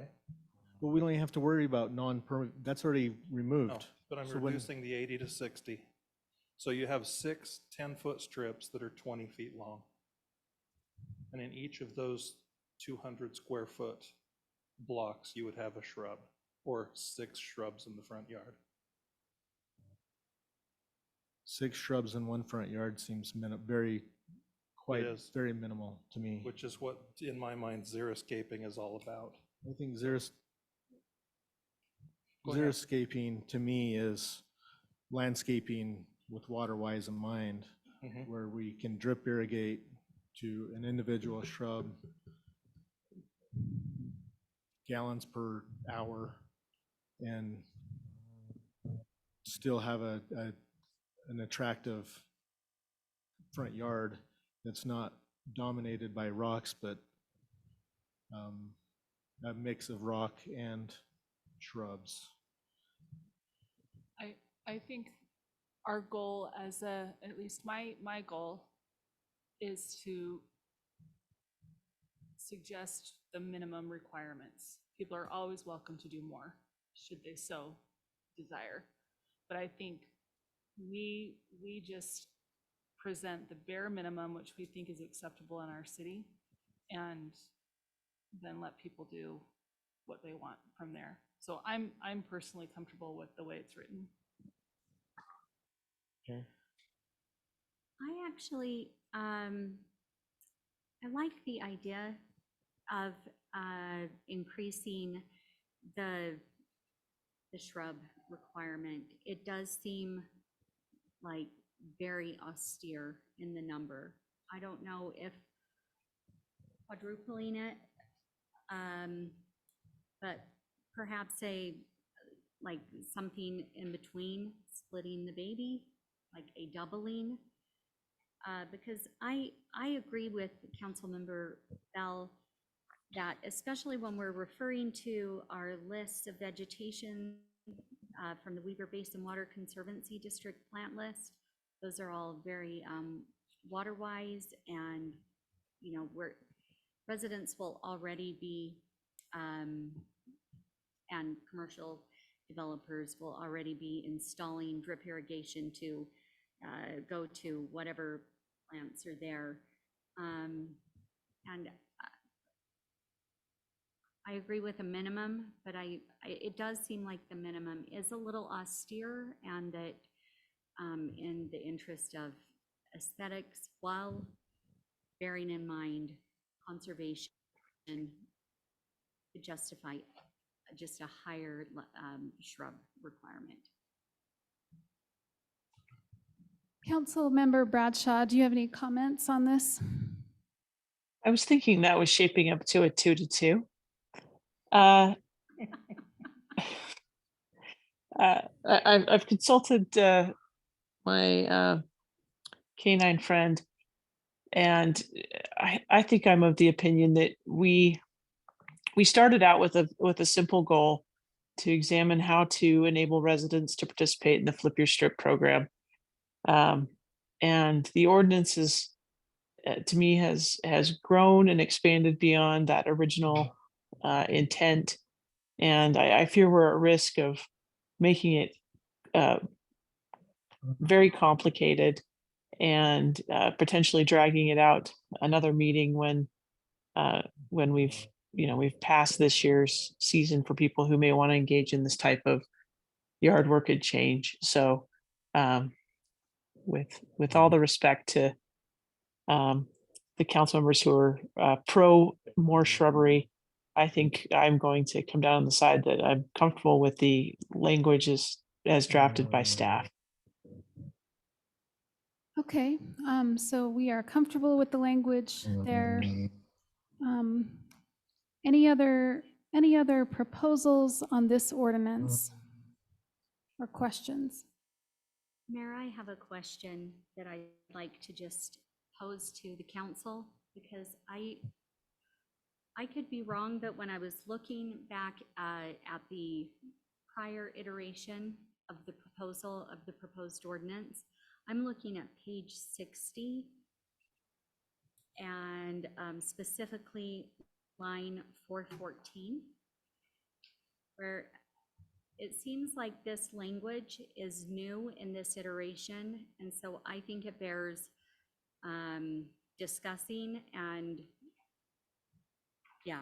discussing. And it states this section applies to new construction, which we've all agreed on, that it would, exempt existing single-family and two-family dwelling homes. They'd be grandfathered in. So it exempts, but it would apply to new construction.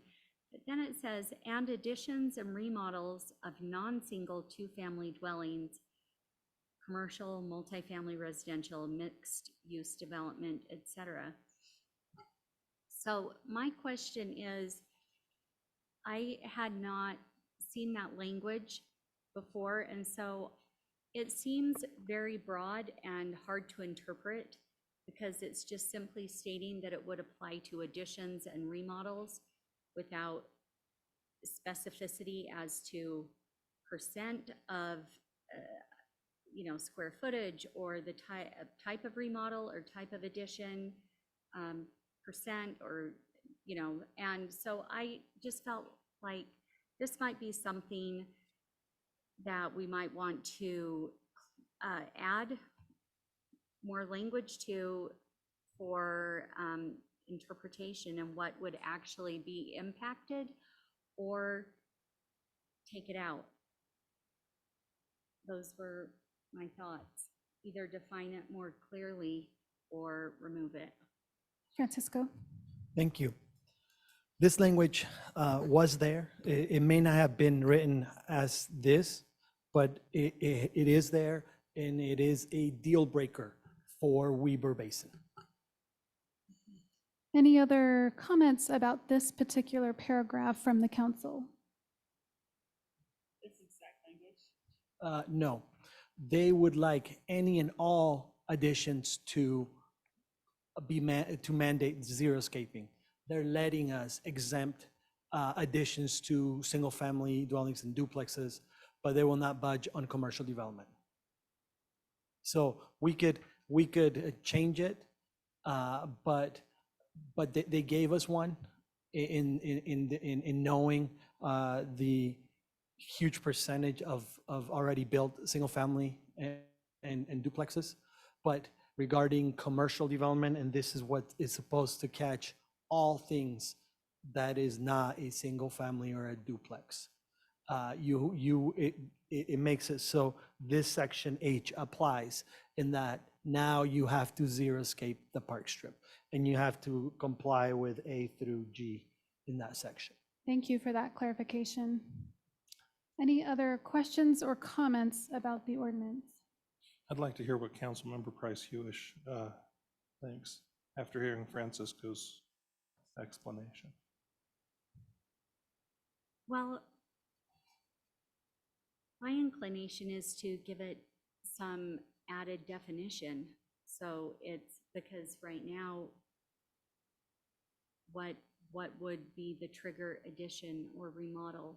Anything that's not single-family or two-family So dwellings. would it be something that requires a permit? Yes. So maybe we could just add that language then. We can't? We don't need to add that language because by definition, a remodel requires a permit. And so that would be the trigger. If it requires a permit, it's considered a remodel or an addition, and then this ordinance applies. Okay, that's good. I just That's wanted to good make enough sure for you're me. comfortable. I'm comfortable. Thank you. Any other thoughts on this ordinance as proposed? Yes, I have one. It's just taken way too freaking long. Just my only thought. Thank you. Okay. Anything else? Okay, I assume because of the complexities of our changes that we're requesting, that we would bring this back. Okay, I can handle it. you have the direction that you need. I do. Okay, all right. Well, if there's no further discussion on this, then I'll entertain a motion. Move to adjourn. Oh, sorry, not that motion. Not the motion I had in mind. Trying to get Councilmember Barr out of I'll here. make to a family motion event. to approve the changes as outlined this evening. Second. All in favor? Aye. Any opposed? Aye. I'd like to move that we adopt the ordinance now as well. Just to confirm, just to make sure I understand. Councilwoman Bradshaw, was that an aye for the ordinance? It is an aye for the agreed upon changes and an aye to adopt the ordinance. Okay, excellent. So do we need to, okay, so we have voted on that ordinance. Okay, is there a second? All in favor? Aye. Aye. Any opposed? That motion passes. Thank you. We'll now consider approval of an agreement with Solar Turbines. Mr. Alan Barnes. Thanks for your patience. Mayor, Yes. could I jump in? Alan, can I jump in ahead of you real quick? And it's Sure. good to see you. You're way Thank better you. looking than the other Alan. So sincerely, Councilmember Barr, these are budget items, some interesting stuff, nothing that we need intense council approval of. Councilmember Barr has 2 children at home with birthdays today and a son whose basketball game starts in a few minutes. I would recommend that she go home. Oh, and a sick baby. Please, we, And she's been here since 4:30. yes, we support you being excused, Thank you. if you so wish. If you wish. See. Okay, we will now turn the time over to you, Mr. Alan Barnes. Thank you. Okay, thank you.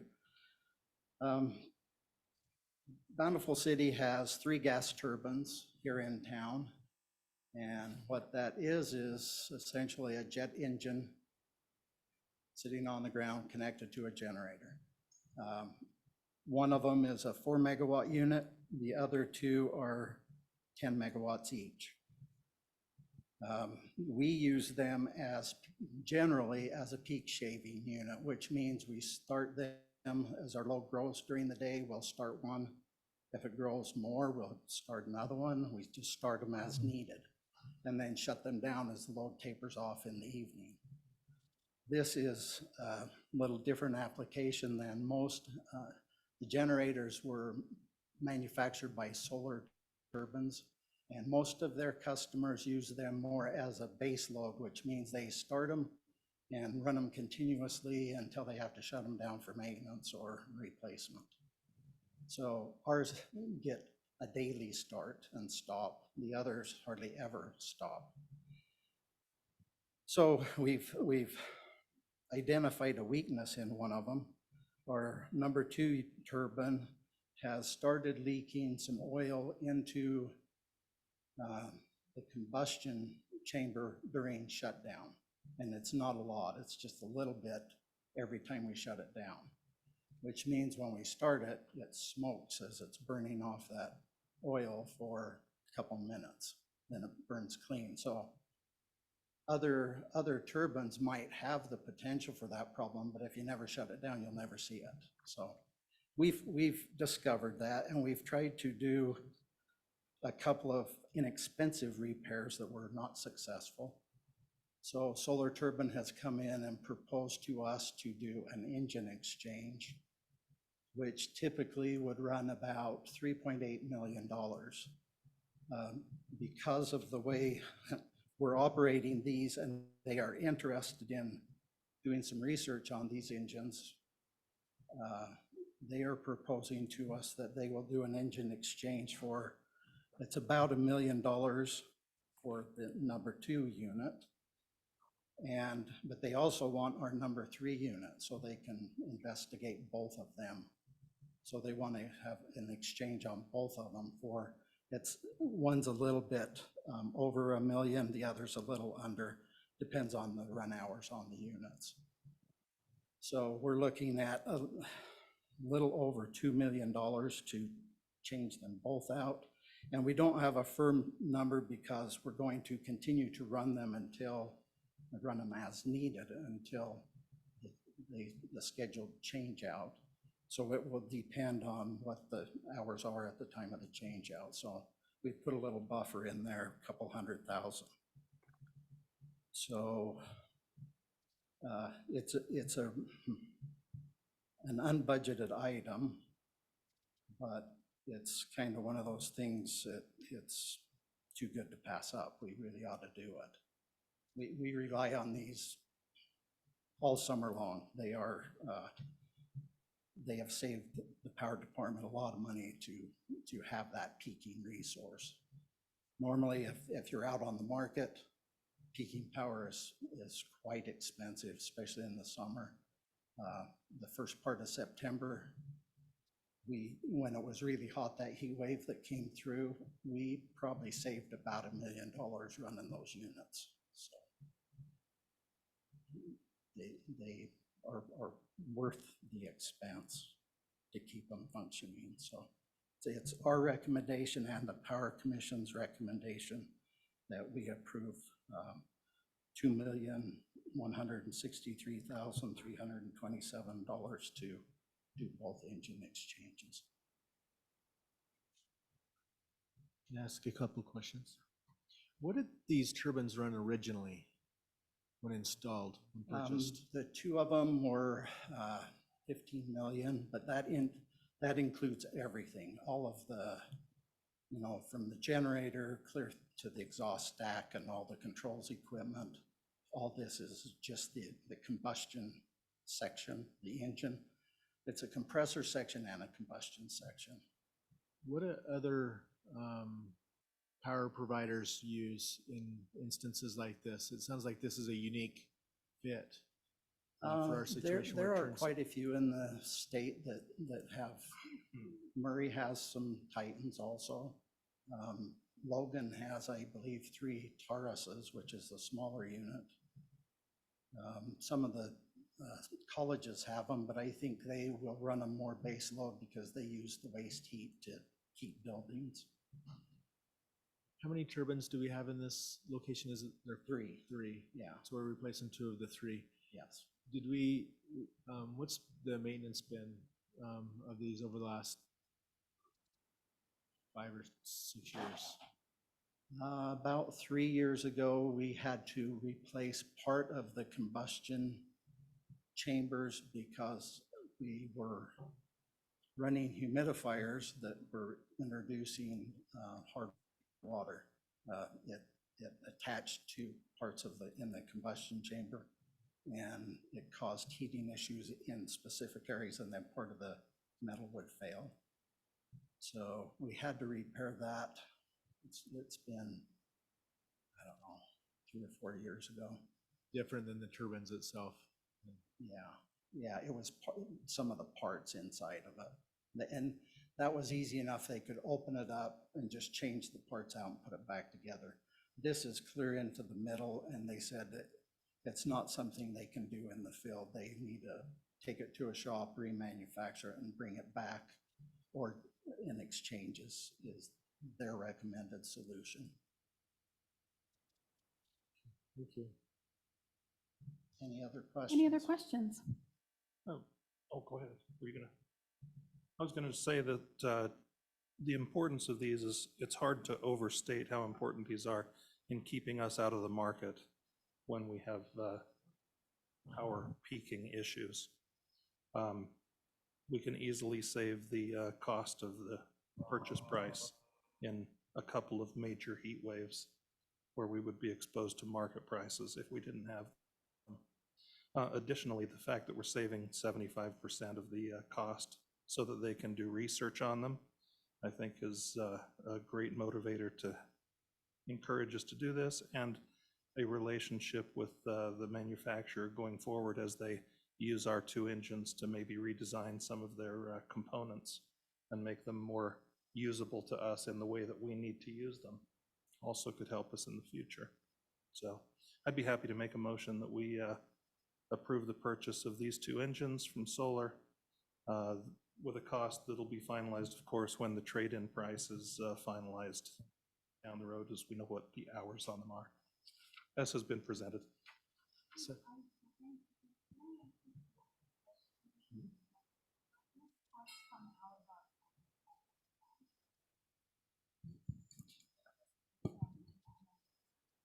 Gary, you want to answer that for us? You bet. Yeah, the cost actually comes from the power funds. I'm trying to think of the term. It totally evaporates from me. Reserves. Essentially, they're reserves. Yeah, so it's not coming from taxpayer money. It's coming from fee money. Exactly. Yeah. All in favor? Aye. Any opposed? Aye. I'm sorry, I was quick. Councilwoman Bradshaw, I'm just clarifying that was an aye. That is an aye. I think we should swap out the turbines. Thank you. Okay, thank you so much. And now it's time for us to consider approval of the purchase of a police vehicle. Chief Beeler.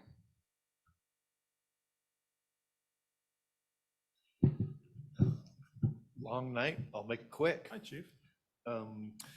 Mayor and council members, I'm here to get approval to purchase a vehicle. It's going to be a Ford Escape assigned as the Viewmont High School SRO vehicle. We attempted to get 3 bids. We only got 2 back. Performance Ford is the one who came back at the cheapest price, is $34,426. The vehicle that we are selling is a 2017 Ford Mustang with 43,000 miles. We have sufficient funds in our current budget, so I respectfully ask approval for the vehicle. Also, just letting you know, we are having a very difficult time getting vehicles these days, getting people to respond back to bids and actually get vehicles ordered and built for us to come. Similar to the last vehicles that we built, ordered. We have already ordered this vehicle, expecting to get approval. If it's not approved, we'll turn the order back. Chief, I just have a question for you. So it looks like there's 38,000 miles on this vehicle, and I'm just wondering, is there any would there be any sense, if it's hard to get vehicles, of keeping this vehicle since it's not incredibly high miles and then adding to it, or? So that's a great question. Normally, we would not even be considering replacing this vehicle. When we bought it in 2017, I wasn't part of the decision, and I'm not going to say that it was bad at the time, but it is bad now. It's completely non-functional police car. So when the SRO comes out of the high school, it's a two-seater Mustang, very small, not a lot of room. When they come out to do patrol for overtime shifts or in the summer, he doesn't even use it. He parks it and takes a spare vehicle and whatnot. It's just not a good police vehicle for us to have bought even in the first place. Okay, that makes sense. Any other questions for Chief Beeler? Make a motion to approve the purchase of the vehicle for $34,426 from. All in favor? Aye. Aye. Any opposed? Okay, that motion passes. Thank you. And now, Mr. Lloyd Cheney, you will help lead us out in the next three. Thank you, Mayor. So, apologize for my voice. Sitting here all night, my voice doesn't get much exercise typically, so bear with me. I direct your attention to page 74. We have a lovely color picture of the lot line adjustment that has been requested by the Murdoch family. The Murdoch home is located there at 4317 South Monarch Drive. They also own the adjacent lot to the southeast where they want to build some accessory structures. And until the time that these lots are combined, their zoning ordinance wouldn't permit those accessory structures. So we've reviewed all the compliance issues for zoning. The two lots currently comply with zoning requirements for area and frontage and all of those components. And obviously the combined lot would also comply with those parameters. So it's our recommendation that the council approve this lot line adjustment. So moved. Second. All in favor? Aye. Aye. Aye. Any opposed? Okay, that motion passes. Mr. Cheney. Thank you. Our next lot line adjustment, I direct you to page 78 for the graphic that shows lot 2 of the Hayward subdivision on 3rd East and a landlocked parcel which is adjacent but interior to that block. Mr. Dupay, who's here present tonight, has made application to combine these parcels into a single lot so that he can construct a new single-family home for he and his wife and potentially a detached structure on the rear parcel. So again, no permits would be able to be issued on the rear parcel until these were combined. We are working through some easement issues for the actual plat itself, but we don't see any issues that can't be overcome as we work to satisfy what the power department needs, and also the phone company has an old easement through there that we're working through the resolution of those two items. So I'd respectfully ask for your approval of this lot line adjustment with the conditions outlined on page 78. So moved. Second. All in favor? Aye. Aye. Any opposed?